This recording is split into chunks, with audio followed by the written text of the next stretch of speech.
Bahati Musanga, mkuu wa mkoa Kivu Kaskazini, eneo linalodhibitiwa na AFC M23, ameomba makanisa, shule, wanahabari, waendesha pikipiki na watu mbalimbali, kila mmoja kutangaza umoja kati ya watu na kuweka mbali ubaguzi wa ukabila. Na sasa tutaifanya tena. Et nous allons le faire encore. Mbele ya kuifanya, mais avant de le faire, tunamkaribisha, nous l'invitons à neno kidogo, il puisse placer un mot, sababu alipenda atasema baadaye, parce qu'il a voulu qu'il puisse parler après.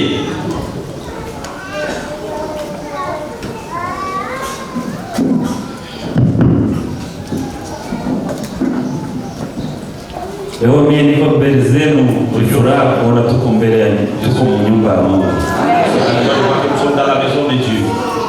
Kuwa nyumba ya Mungu ni raha sana. Hakuna kitu chenye kinaweza furahisha sawa jinsi tunakutana leo sisi wote tuko nyumba ya Mungu. Sisi wote hatuwezi weza kitu, hakuna mtu mwenye anaweza weza kitu. Niko kiongozi na niko na viongozi wengi wako juu yangu, lakini hatuwezi weza kitu na bila nguvu za Mwenyezi Mungu.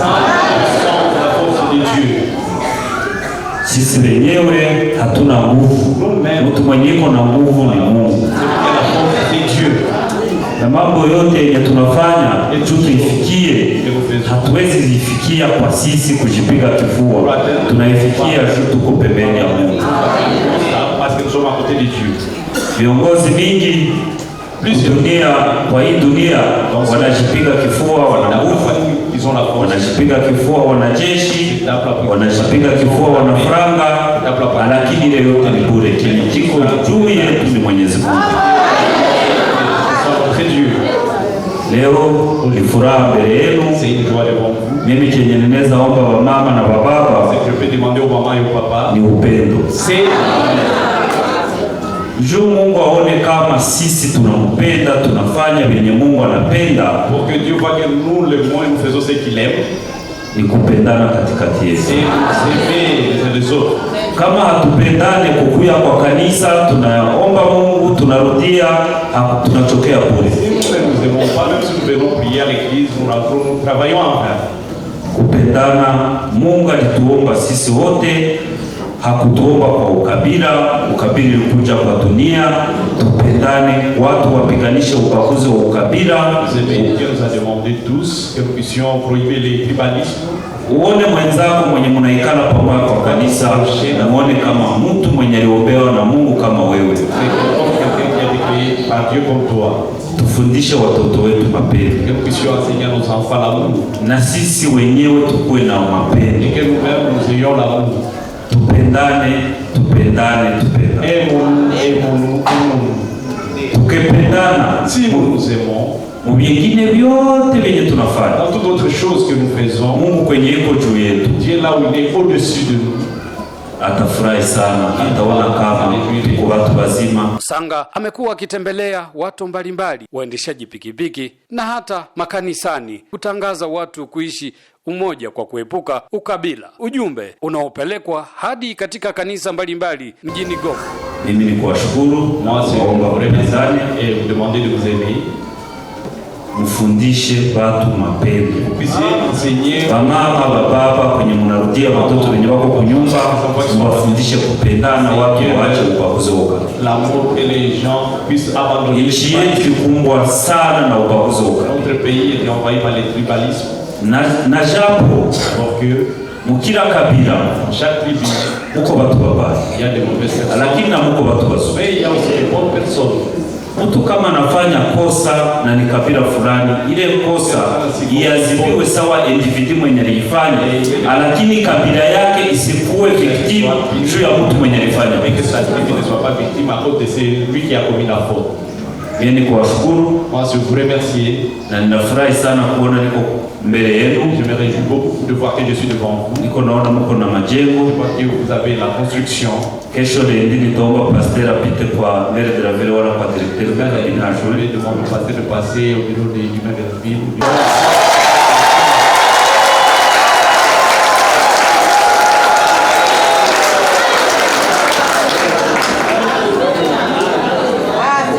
tutaachia pale, sababu tutamaliza jenga, tutarudi tuone juu kutakuwa kuna hitaji makiti, tutaonaka kwenye kusini.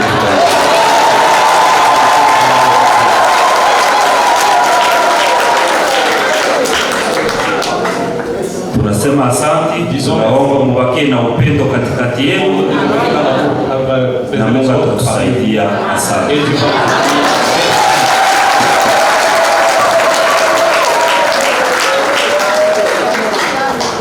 Ndio tunataka kuombea bwana liwali,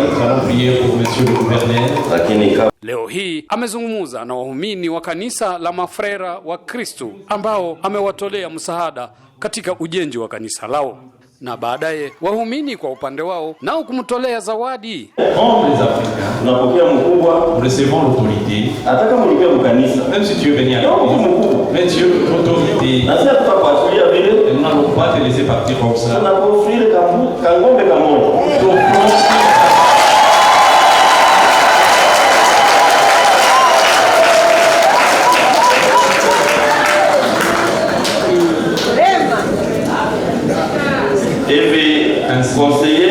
Conseiller au maire ou le maire atatuambia Kikuyu kwenye tutaipeleka. va nous montrer le pâturage où nous allons l'amener. Ni ngombe hii unatembea na mgulu.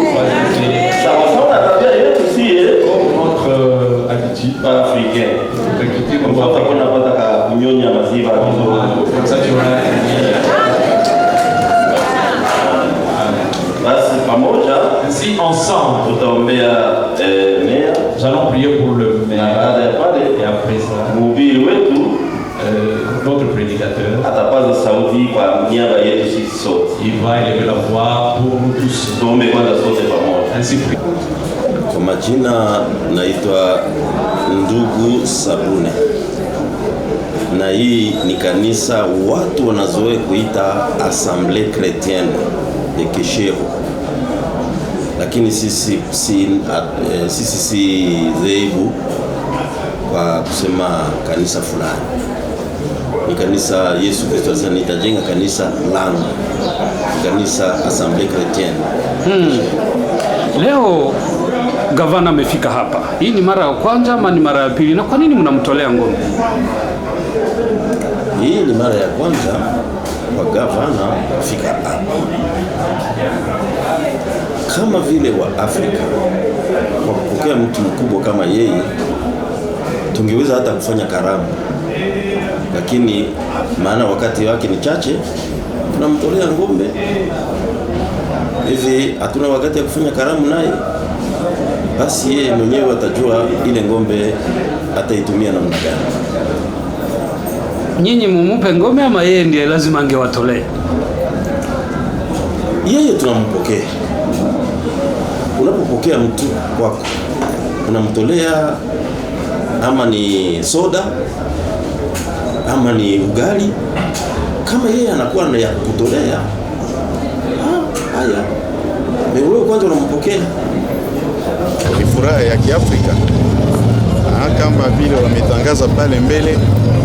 Afrika ukipata mgeni na zaidi sana mwami hawezi fika karudi mikono wazi, na ni hivi kwa furaha ambayo kanisa mzima imepata, wamemtolea ngombe. Ni kanisa Yeye ndiye angeleta sadaka wasaidie, lakini nyinyi ndio ameleta sadaka, lakini lazima tumpokee. Basi kama uko mgeni utapata soda, utapata hata chakula wakati fulani kama inakuwa lazima. Nafikiri kama hali ya Kiafrika kupokea mgeni ni kawaida, lakini mnampa ngombe tu. Hiyo lazima basi, kwa sababu itaenda lakini nasimikumbaka tu sikia hiyo ngombe kwenda, lazima iwe na mtungi nyuma yake. Soda ila ngikunywa hapa ni lazima ipate. Hii ni mara ya kwanza gavana kupata ngombe kutoka kwa Wakristo, na hii ni kweli ni tukio ambalo silo la kawaida na shangaza. Shangazi kabisa, kwa sababu kila mgeni lazima apokelewe, na sasa ni mgeni maalum ambaye bado hatujapata katika nyakati zote. Sijawahi kuona kiongozi ama vile jemadari, gavana ama meya anakuja kushiriki na sisi mara ya kwanza inatuletea furaha sana. Leo hii Msanga alishiriki misa ambayo ilikuwa ni maalum, hii ikiwa ni mara ya kwanza eneo hili kuona kiongozi kuwatembelea. Nimezungumza na mkuu wa kanisa hili. Ni ile njoo inahubiriwa, kila yeyote mwenye unaweza kutana hata pale kwa barabara unamuuliza, atakwambia pale wanafundisha havana ubaguzi. Mimi mwenye kusema na yeye pastor wangu tunatumika pamoja, hatuko kabila moja. Na hakuna hata mwenye anajua kabila yetu hapa. Hatari ya ubaguzi wa kabila ni nini? Kwanza ubaguzi wa kabila haiko neno la Mungu. Sisi ni Wakristo. Hatutaingia mambo ya politiki, sisi ni watoto ya Mungu. Katika neno la Mungu hakuna Myunani, hakuna Myahudi, hakuna mzungu, hakuna mweusi, hakuna mambo yote makabila yenyewe watu wanaleta. Na sisi hatufundishe ile hata siku moja. Kwa sababu Yesu Kristo haujui kabila lake. Hata Yesu Kristo mwenyewe katika mwili, Paulo anasema kama tulimjua mtu katika mwili, leo tujui tena mtu katika mwili. Baadhi ya viongozi kwa upande wa kanisa wasema Msanga amekuwa mfano wa watu ambao wanaweza kuunganisha watu. Kujibu nitasema cha kwanza, sisi si wanasiasa. Sisi ni Wakristo. Lakini kama vile wakaaji wa Goma, tunaishi Goma, tuliishi wakati mrefu na wakubwa waliokuwa hapo mbeleni na au wanaotuongoza kwa leo, ni mara ya kwanza tunapokea mkubwa kama huyu katika ibada yetu. Hivi ni kitu kinatujenga sana. Hakuna kingine ingine tunaweza kusema tena zaidi ya pale. Tunajengwa sana kwa kuona mkubwa anatutembelea, hatuyawahi kuona mambo kama haya. Na umeongeza kwamba ukubwa unatoka kwa Mwenyezi Mungu. Amina. Inamaanisha nini? Hakuna, simaanishi kitu, nasoma Biblia, nasema toute autorité vient de Dieu. Donc mamlaka yote inatoka kwa Mungu. Ni Mungu anafanya mtu kukua kenye yeye iko. Kwa hivi tunaheshimu yale ambayo Mungu amefanya.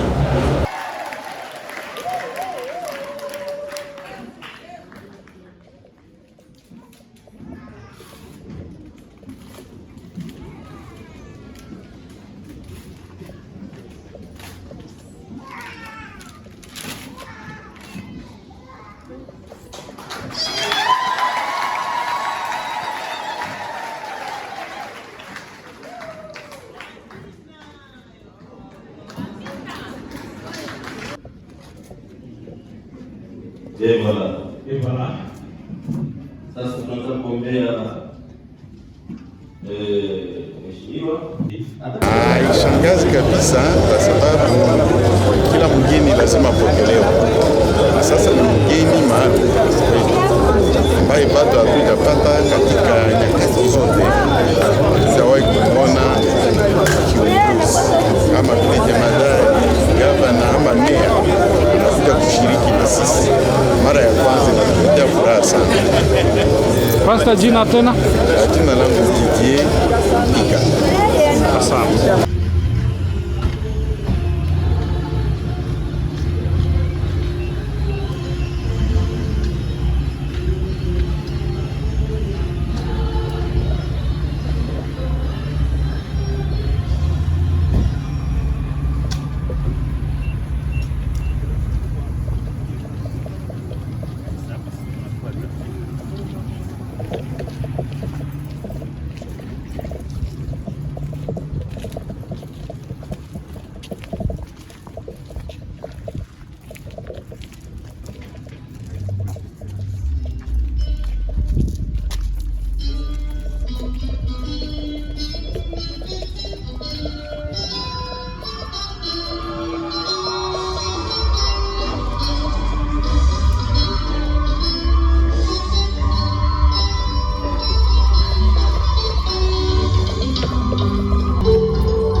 wakimaliza kwa wimbo wa furaha.